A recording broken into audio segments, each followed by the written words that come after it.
look at your uniform. You poor girl.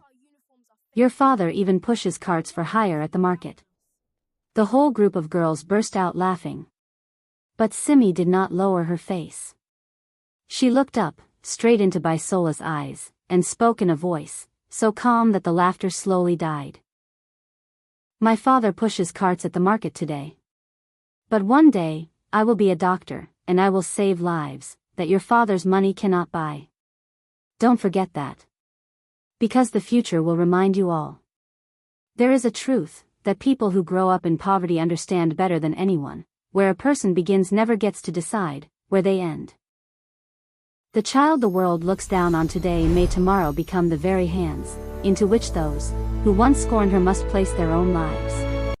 No one thought of that when they looked at Simi, a thin girl in a uniform frayed at the collar. But fate always remembers. This is the story of Simi. They can laugh at where you come from, but they never know where you are going. Because some children, who grow up with nothing, carry within them a thing that no money can buy, and no bloodline can grant, and one day, that very thing will make the whole world speak their name with respect. If stories like this give you strength, subscribe and turn on notifications, so you never miss the next lesson. Now, let us begin. The compound on Adeola Street was the kind of place where life is packed so tightly there is no room left for privacy. Rows of rented rooms leaned back to back, tin roof against tin roof. Every evening the smell of frying fish, the crying of children, the radios and the quarrels of dozens of families blended into one single sound that Simi had known before she could even walk. The walls were so thin that one person's secret became the whole street story before morning came. Here, to be poor was not only to lack money, it was to live your entire life under the eyes of others, whether you invited them to look or not. Simi grew up understanding this. She did her homework by the window, because the bulb in their room had burned out back in November, and her father had not yet saved enough to replace it. There was a night, that rainy season, when the roof gave way in one corner, and water ran down the wall, and pooled on the floor. Her mother moved the mattress, spread out old wrappers to soak up the water, and hummed a soft song, so the sound of it would be larger than the sound of the storm. Her father sat up until morning with a bucket, emptying it each time it filled, so that his daughter could sleep. Simi lay awake, and watched him in the dark, a tired man bailing water out of his own home hour after hour without a single complaint, and she understood, in the wordless way children understand the most important things, that this was what love looked like, when it had no money to dress itself in. She decided that night, that she would build a roof one day, that let in no rain. And she decided something harder, too, that until that day came, she would not let the leaking roof decide who she was. One evening, her mother came home from the market, the empty vegetable tray balanced on her head, tiredness sitting on her like a second cloth. "Simi, why are you by the window? Come inside. The light is better here, Mommy." Her mother stood at the door a moment. She looked at her daughter crouched by the window, with a textbook open on her knee, and the last of the evening sun across the page. She said nothing more. She went inside, set down the tray, and came back out, with a thin sweater. "At least wear this. The night air is coming." Simi took it without looking up. "Thank you, Mommy." Her father left every morning, before the compound woke. He walked to the market, where he was paid to push wheelbarrows, and carts stacked with goods for the traders, from stall to stall, from the gate to the inside, under a punishing sun, his hands calloused from years of gripping the wooden handles. But he always left with his back straight. Simi noticed that. One morning she woke earlier than he did, sitting at the table, with her notebook open, and he stopped when he saw her. "You are up early. I have a test today." He set the handles of his cart down, and looked at what she was writing, columns of figures, careful and neat. Mathematics. Biology. He nodded slowly, the way he nodded at things he respected, but did not fully understand. "Are you ready?" "Yes. I have been ready since Monday." He lifted the handles again. "Good," he said. Do not let them see you nervous, even if you are nervous. You hear me? I hear you, Daddy. He left. She listened to his footsteps cross the compound, go through the gate, and fade into the noise of the street. Then she went back to her notebook. There was a Saturday morning, when Simi was small, that she begged to follow her father to the market. He hesitated, then nodded. All that day she sat on a wooden crate in a corner of the market, and watched him work. She watched him bend under loads, so heavy the cords stood out on his neck, sweat running in streams down his faded shirt. She watched traders pay him a few coins, sometimes with a careless word, sometimes without even looking at his face. And she saw something she would never forget. No matter how he was treated, her father always said thank you, always stood straight, always kept his eyes bright. On the way home he bought her an ice cream, and he said, "You see, a man's work can be looked down on. But no one can look down on his dignity, unless he allows them to." Simi was only 7 then. She did not understand it fully. But those words stayed in her, like a seed resting in the ground, through a long dry season, waiting. At school, Simi wore the same uniform every day. She washed it every night, and pressed it, with a borrowed iron every morning. It was not the newest. The collar had begun to fray at one corner in a way no careful ironing could fully hide. Bisola noticed that too. Bisola was the kind of girl a certain layer of Lagos produced, the daughter of a man, whose wealth was loud, whose school fees were never a conversation, whose lunch was packed in a container that closed with a satisfying click. She had 3 friends, who moved with her like shadows, always slightly behind, always angled toward her light. At some point in their first term, they had decided that Simi was the funniest thing in the school. Not funny the way laughter is funny, funny the way cruelty is funny to people who have never been on the receiving end of it. Her uniform is practically a rag, Bisola said one afternoon, loud enough to carry. And have you seen the shoes? I bet her father shines them, with the leftover polish, from his customers. Her friends laughed. A few students turned away. Some looked at Simi to see what she would do. Simi was looking at her notebook. She did not look up. But there was one thing Bisola would never understand about Simi. That same afternoon, another girl in the class, the daughter of a fish seller, also poor, also mocked, dropped a whole stack of books into the gutter by the school gate. Bisola's friends stood and laughed. Only Simi stepped forward, knelt by the dirty water, lifted each book out, dried it with the frayed hem of her own uniform, and handed them back, without a single word about what had just happened. That girl looked at Simi, as if she were seeing something she had never seen before. Years later, when people asked Simi why she chose medicine, she would not talk about certificates or prizes. She would remember moments like that one, moments, when she learned that bending down to lift someone else up never once makes you smaller. There was another kind of afternoon, too, the kind that left a different mark. One term, the fees came due, before her father had gathered enough, and the bursar sent Simi out of class in front of everyone to stand in the corridor, until her name was cleared. Bisola made sure to smile, as she walked past to the toilet.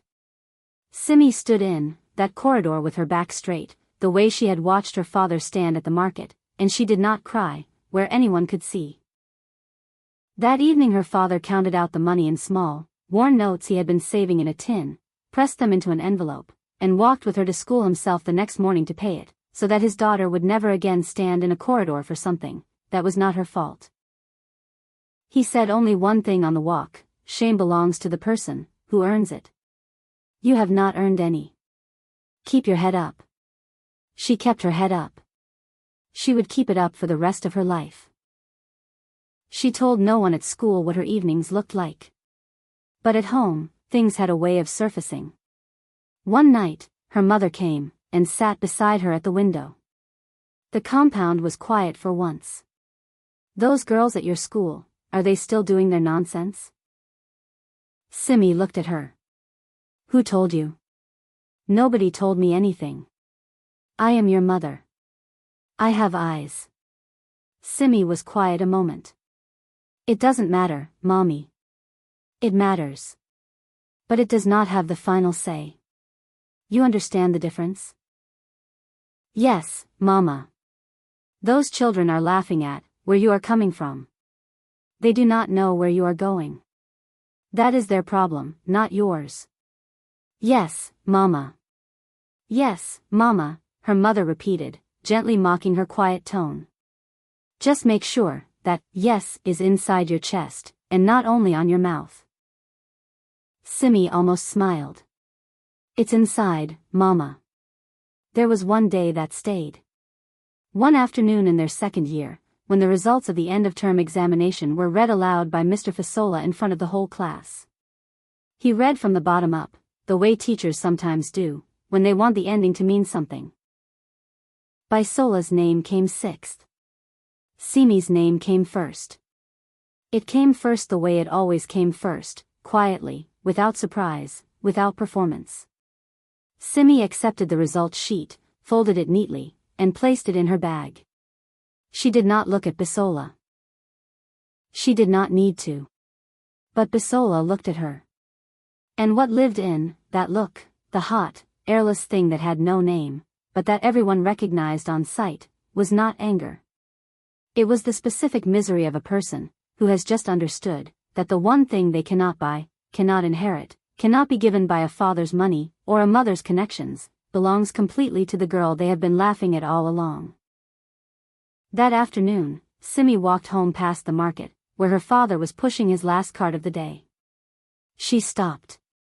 First position. He looked up. He was tired in the way a man is tired, when the tiredness has become part of his face. But his smile, when it came, rearranged everything. First position, he repeated, like a prayer he already knew the answer to. He reached into his pocket, and produced a small note, folded tight and slightly damp, from the day. Buy yourself something sweet on the way home. Daddy, it's just this little. Then buy something small and sweet, he said. Don't argue with me today. That evening, her mother made fried plantain. Not because it was a special occasion, they could not afford to make everything a special occasion, but because she had been saving 2 overripe plantains at the back of the kitchen for exactly the right moment. First position again, her mother said, setting the plate down. Yes, again. She sat down across from Simi and looked at her, with the full, unhurried attention of a woman who had been watching her daughter become something for years, and was not yet tired of witnessing it. Nobody gives a scholarship to a girl who feels sorry for herself. Simi understood this before anyone told her. She understood it the way children, who grow up, without cushioning understand most things, not from being taught, but from watching. From paying attention to the distance between where she was, and where she needed to get to, and deciding quietly, without drama, that the distance was not the point. The direction was. The scholarship letter arrived on a Tuesday. Her mother was at the market. Her father was at the market gate. Simi was the one who signed for the envelope, the one who stood in the compound, with the afternoon sun on her face, and read the words 3 times, before she allowed herself to believe them. Full academic scholarship. College of Medicine, University of Lagos. She folded the letter, careful the way she was careful, with everything, like someone who had learned that things of value must be treated as precious before the world agrees. She did not cry. She had promised herself at 14 that she would not waste tears on things going in the right direction. Medical school was not what the girls at her old school had described. They had talked about university like a party, freedom, new clothes, new people. Simi arrived with 1 box, a bag of provisions her mother had assembled over 3 weeks, and a notebook she had already begun to fill. She was not there for the party. Those years were not easy. There were months when Simi lived on dry bread and tea, saving every coin to send home to her mother. There were nights she studied until the words blurred on the page, then slept 2 hours at her desk before a morning shift. But she never complained. She had watched her father push carts under the sun for years without complaining. She would not complain about being allowed to study the thing she loved. Her classmates noticed her the way people notice someone moving at a different speed. A girl named Blessing tried to slow her down in the kindest possible way. "Simi, we are going to the cafeteria. Come and rest small. You have been in this library since morning." "I'll come on Friday," Simi said without looking up. "You said that last Friday." "Then I will definitely come this Friday." Blessing kissed her teeth, but she smiled when she did it. The next afternoon she brought Simi jollof rice in a flask, without being asked. Their friendship began like that, not with a party, but with rice, which is a more honest foundation. There was one patient Simi never forgot. In her 4th year, during a night shift in the emergency ward, they brought in an older man, a cart pusher, from the market, the very trade of her own father. He had been in an accident, and he had no money, and a few people had been ready to make him wait. Simi did not let that happen. She stayed with him, through the night, doing everything within a student's power. When morning came, and he was out of danger, he took her hand in a calloused hand achingly familiar, and said, "Thank you, doctor." He called her doctor, though she had not yet graduated. That night, Simi understood something no textbook could teach, that for her, this work had never been only a way out of poverty. It was how she gave back to the world the thing her father had taught her, that a person's dignity does not depend on the money in their pocket.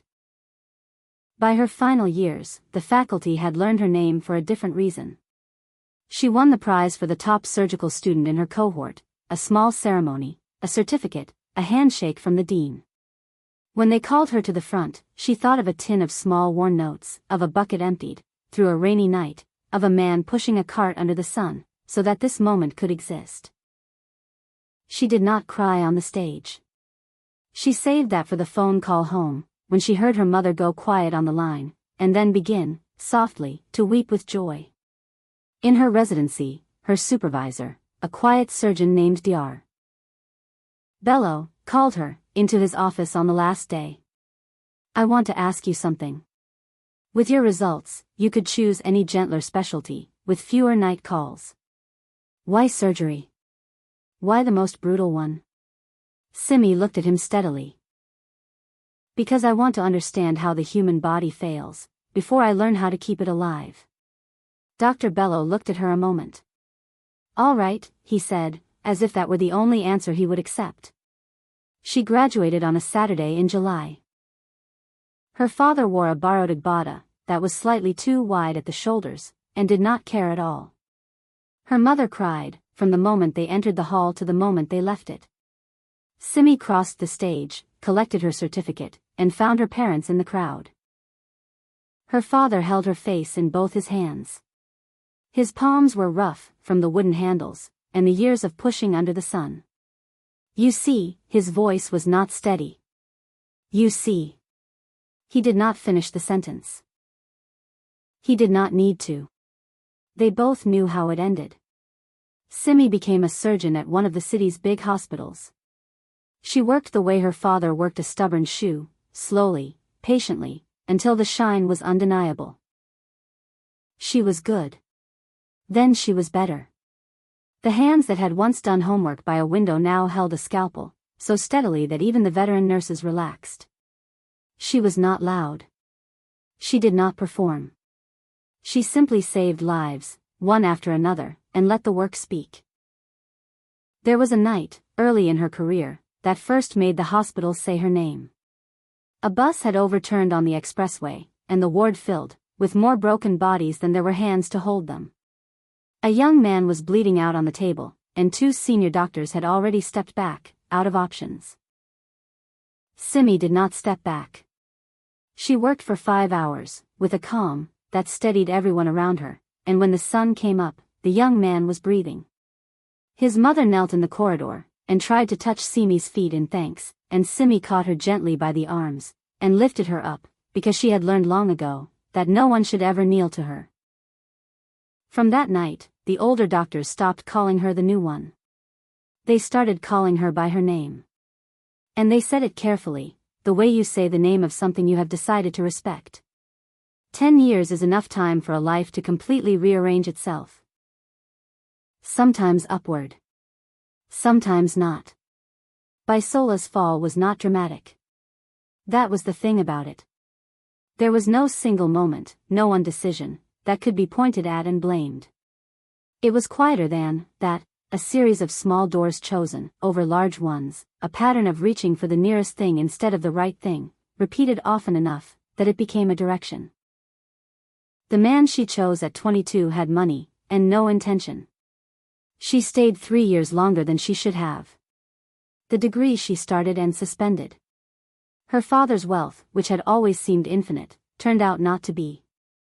The business idea her father funded, she lost interest in, before it found its feet. The first job she left, because the work felt beneath her. The next job, and the one after that. Her father's patience, which had always felt limitless, turned out to have a limit too. Bisola, he said one evening, his voice carrying the specific tiredness of a man who loves his child, and is running out of ways to show it. What exactly are you building? She did not have an answer. She was 27 years old, and she did not have an answer. She married, had a son named Toby, and tried to hold her marriage together in a home where the money grew tighter, and the laughter grew rarer. She was no longer the girl who had once mocked others at school. Life had worn her down the way it wears down people who never learned to stand on their own 2 feet. Then came the night. It was a night Simi was on duty. Near midnight, the emergency ward filled with running footsteps and a woman's panicked voice. A little boy was carried in, limp, his face white, his belly hard, burning with fever. The mother ran beside the stretcher, sobbing, "Please. Please save my son." He said his stomach hurt for days, and I thought it was just an ordinary stomachache. "Please, doctor." Simi stepped forward, and for a few seconds she was a doctor, only a doctor. She laid a hand on the boy's belly, fired off the right questions, read the signs, with eyes that had seen this, before the tests confirmed it. A ruptured appendix.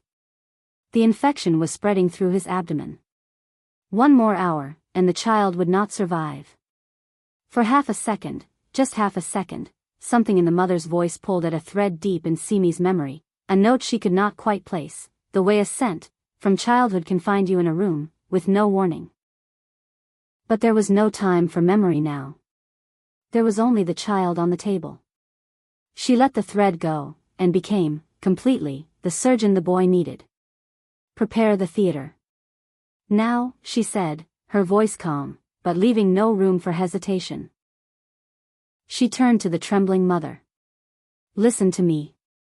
Your son's appendix has burst, the infection has spread. We must operate immediately. I will do everything within my power.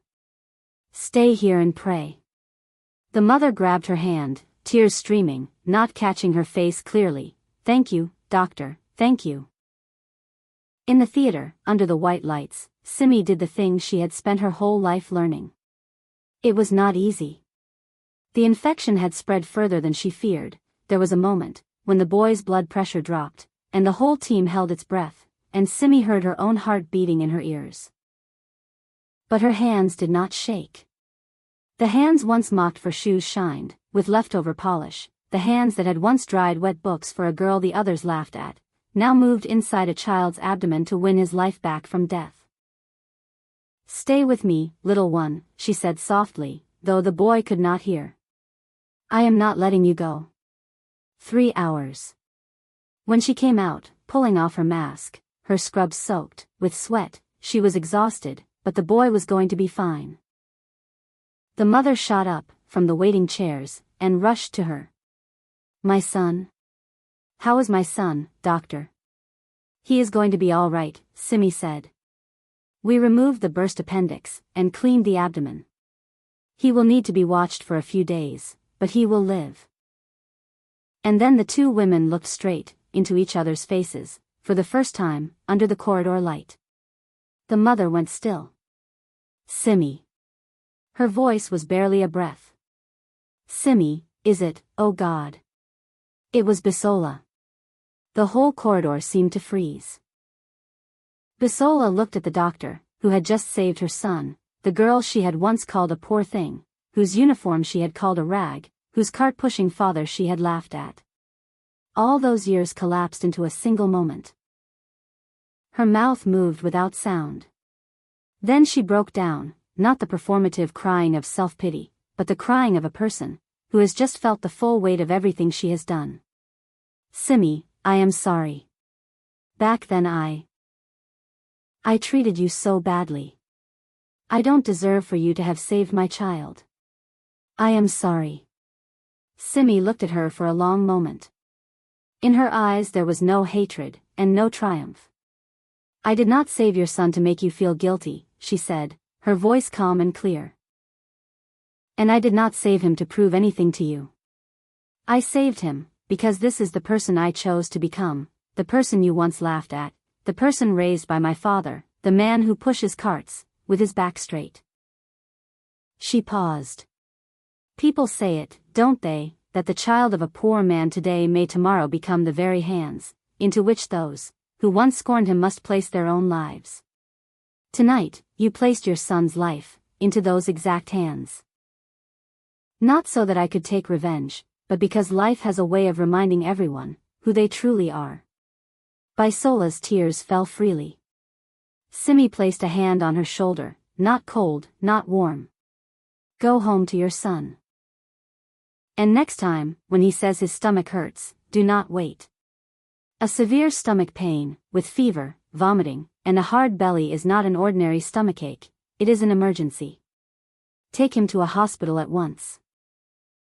That is the most important thing I can tell you tonight. As for you, and me, all those years ago, that chapter is closed. I do not carry it anymore. You should not carry it either. Then she turned, and went back to her work, the way she always had, and the way she always would. Bisola stood alone in the hospital corridor for a long time. She had been given no insult to be bitter about, and no pity to feel sorry for herself over. She had been given only one thing, which she would carry for the rest of her life, the image of the girl she had counted as nothing, standing there in a white coat, having just held her son's life in her hands, and asking for nothing in return. Months later, people said Bisola had begun again. She went back to her father's house, apologized to the people she had wronged, and for the first time in years began to stand on her own 2 feet, not to impress anyone, but because she had finally understood what Simi had understood, since she sat by that window, that a person's worth is not in where they start, but in the direction they choose to walk. They said she took a small job, an ordinary one, the kind the old Bisola would have called beneath her, and that she arrived early, and did it well, and did not complain about the salary or the size of the office. They said that, when her son asked her one evening about the doctor who had saved him, Bisola told him the whole truth, that she had once been cruel to that doctor when they were girls, and that the doctor had saved him anyway, and that this was the difference between a small person and a large one. It was, perhaps, the most useful thing she had ever taught him. Cruelty had cost her years. It would not cost her son the same, if she could help it. Simi did not know any of this. She had saved the boy, and closed that chapter the way she closed everything, cleanly, without looking back, without needing to know how the ending landed. She had other things to do. Other lives to save. On a Saturday morning, she drove to Adeola Street. The compound looked smaller than memory had kept it. The public tap was still there, still dripping in its slow, indifferent way. Her parents' door was open. Her mother was in the kitchen. Her father sat in a plastic chair by the window, the one that had always been his, reading a newspaper, with the unhurried attention of a man who has nowhere to be, and has made his peace with that. His hands still carried their calluses, but now they were resting. Simi had seen her parents into retirement with her very first salary. He looked up when she came in. You didn't call. I wanted to surprise you. At my age, surprises are not always welcome, he said, but he was already smiling. Her mother appeared, from the kitchen, wiping her hands on a cloth. Simi, have you eaten? I just arrived, Mommy. That is not an answer. Simi sat down at the table, that had always been too small for everything it was asked to hold, and felt the particular piece of a place that knows you completely. Not the you that runs a surgical unit and is spoken about with respect by colleagues, but the you that existed before all of that.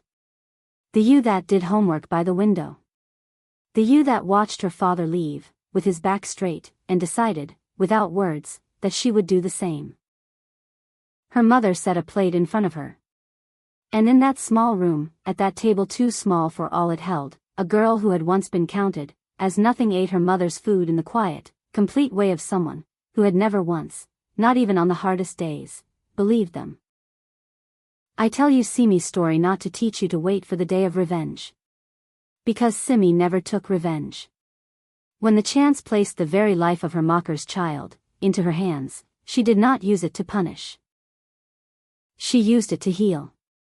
That is the true victory, not making the other person fall, but becoming someone you yourself are proud of. And remember this practical thing, dear parents, a severe stomach pain in a child, with fever, vomiting, and a hard, rigid belly, is not always ordinary. It can be the sign of something dangerous, that needs emergency care at once. Do not wait. Delay is sometimes the distance between life and death. Remember this, my friend, people can laugh at where you start, but they never get to decide where you end. The hands mocked today, as the hands of a poor person may tomorrow be the hands they must beg to hold the most precious thing in their life. So bow your head, and learn, lift your head, and live, and walk through this world, with a straight back, the way a man, who pushed carts at the market once taught his daughter. This has been Chi Chi Tales. Until the next story, walk in wisdom.